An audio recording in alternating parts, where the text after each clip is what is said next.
This Israel report is brought to you by the Blue Agency. Your Israel property is in good hands.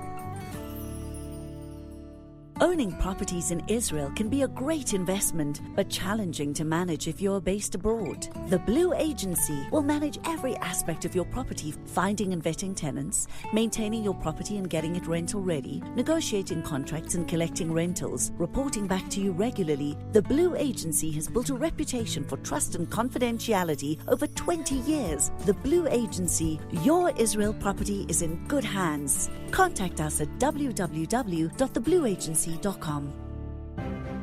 Israel Report for the latest news and insights with Anthony Reich. Anthony Reich, Boker Tov, good morning. Hope you are well. Boker Tov, yes. Some good things going on with the Israeli jiu-jitsu team who just can't stop winning medals. There's been a competition in Abu Dhabi, and there were 13 medals, all in all, won by the Israeli team, including 4 gold medals and 3 silver medals, and also a couple of bronze medals. But it's really Mila Ben David, the former South African teenager, who's really caught the headlines. Under 16 world champion of jiu-jitsu, wearing proudly her Israeli colors. So well done to Mila Ben David. She's really got a great jiu-jitsu path in front of her future. We'll be watching her very carefully. And she is a really proud representative of the state of Israel and does us all really proud in the way that she competes and the way that she presents herself.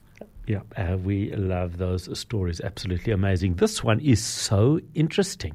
The former head of Mossad has claimed that the Mossad has toured Iran's Fordow nuclear site many times. What is going on here? Well, I don't know whether it means that he sent Mossad representatives to Iran and that they were touring around the Fordow site. We know that the Fordow site is underground. We know that it's pretty difficult to actually gain access to. Also, and we're talking here about former Mossad chief Yossi Cohen, who was talking at a conference yesterday. And he didn't really give too many details about what he meant when he said that the Mossad had toured this Fordow site on many occasions in order to understand it. Whether that meant there were potentially agents that had been employed on the ground in Iran, potentially some Iranians who might have been feeding information back, or maybe it was just simply toured by camera. Someone had done some filming around the Fordow site, and it had allowed the Mossad to gain some insight into what it looks like and to get some understanding of what went on there. But actually, one of his comments that he made, which I really enjoyed, which said that he got such a lot of pleasure from the US attack that was carried out against Fordow, that he really, he said that for him was really a moment that fulfilled all of his dreams. Those were the words he used, with the fulfillment of all of my dreams when the site was bombed by the Americans. We still don't really know what the state of that Fordow site is. We know that it was attacked by the Americans. We don't know whether it was damaged, whether they've renovated it, what the state of the damage was. There are some reports that have suggested that it was completely destroyed. Other reports have said not so much, and that it's really being renovated quite quickly and restored back to what it was before. It's also difficult for us to know to what extent the equipment there was damaged, or whether it indeed was there at the time that the Americans carried out the attack. But certainly, when Yossi Cohen says that the Mossad had toured Fordow on many occasions, it definitely caught the headlines. Everybody was going, wow, I wonder exactly how that worked out, what it was, were there people on the ground, or was he simply insinuating it in a slightly different way? Of course, the aura that surrounds the work of the Mossad was just enhanced a little further, because there are certainly people around the world who think that the Mossad can do almost anything. I mean, James Bond wouldn't belong in the Mossad because he wouldn't be good enough, to do the sort of activities that the Mossad undertake. And as a result of that, when strange things happen which cannot be explained in any sort of way, it's obvious that it must be the Mossad, because they have this sort of uber ability to do things that are unexplainable and would never have been considered to be possible, even in the normal world, even within the world of spying agencies. And we do know that there are many spying agencies around the world that rely a lot on not only the intelligence that is gathered by the Mossad, but indeed by the activities that the Mossad undertake under really almost impossible conditions. So this just added to that whole discussion. And I suppose it also brings our focus onto Iran and exactly where things stand with Iran right now, because we're in this state where there still seems to be a lot of discussions in the background, or at least talks about discussions in the background.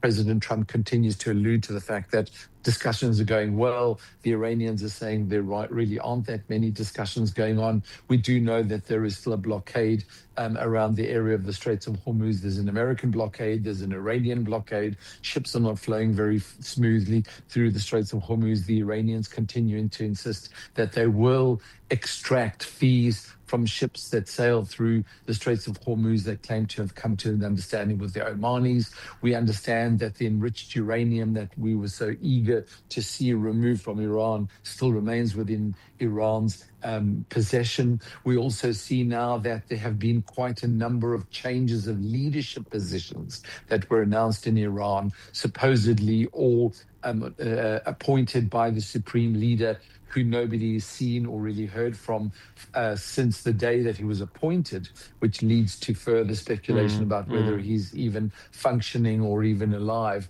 So it seems at the moment that if I was to say, let's assess things as they are at the moment, I would say the US is trying their best not to get back into a direct conflict with Iran, almost at any price.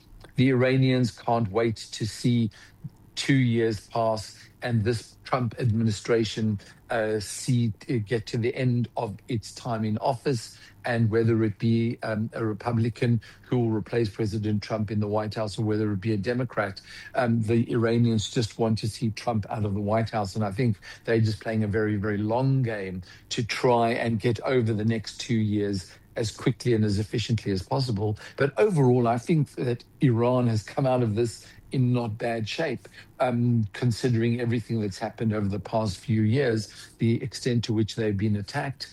It's been noticeable that Iran's responses over the last few months have not included Israel. You and I have spoken about it at some length, Howard, and I don't think that it's coincidental that Iran is avoiding attacking Israel as much as possible. But I think that Iran has come out of this with the regime intact, with their enriched uranium intact, with their control over the Straits of Hormuz almost undoubted, in terms of the way that they're behaving at the moment. So all of the things that we really wanted to see didn't really happen. And of course, they still have their ballistic missiles that they could potentially shoot towards Israel if they wish to do so, even though they've chosen in recent times not to. So I don't know what we've really achieved when we look at it in those stark terms, and what the US attacks have achieved.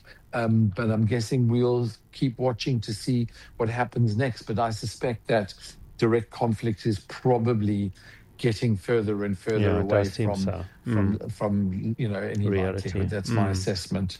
It's claimed that Israeli intelligence caused President Trump to secretly change to another plane when departing Turkey. So we reported this at the time, but more and more information is coming out that is making this sound a lot more interesting and dramatic. Tell us about it.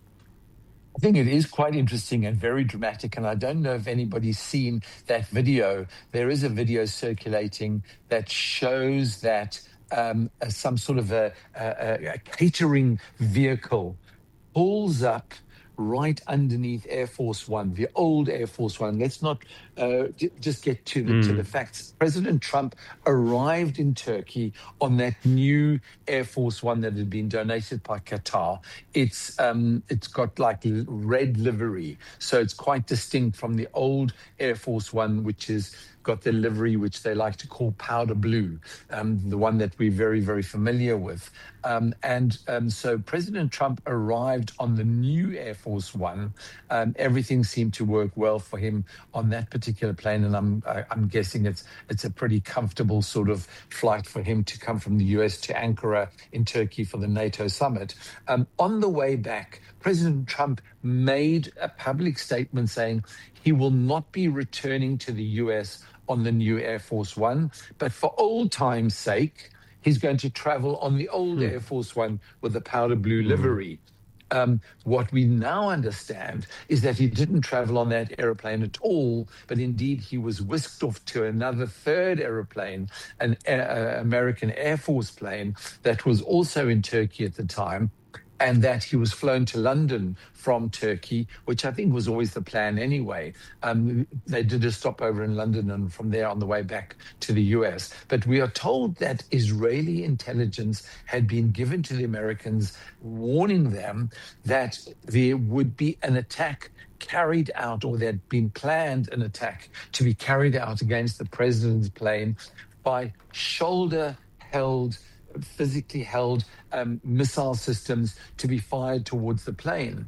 And with that intelligence information, President Trump was secretly whisked off the old Air Force One. We saw him going up the stairs onto the old Air Force One. He waved goodbye. We then see a video where a catering vehicle pulls up underneath Air Force One. What we understand is that President Trump was whisked underneath the plane from the bottom into that catering vehicle unsighted. He was then driven in that catering vehicle towards the US Air Force plane that was relatively nearby on the tarmac. And that was the plane that he used to then fly to London, even though many of his senior officials within his administration, including Marco Rubio and others, actually did travel on the powder blue livery of the old Air Force One. But apparently this has all come from Israeli intelligence, and the Wall Street Journal has made all of this public. And President Trump has admitted that he was taken in that catering vehicle off to another airplane, and that the Secret Service agents had told him to do so. And according to President Trump, whatever they say, I do. And that is exactly what happened. It is absolutely unbelievable. Books and books and books need to be written on this whole conflict, on this war. It'll just be unbelievable to see how it plays out. Anthony Reich, thank you. As always, for the Israel Report, we'll catch you tomorrow morning, 7:45. That Israel Report was brought to you by the Blue Agency. Your Israel property is in good hands.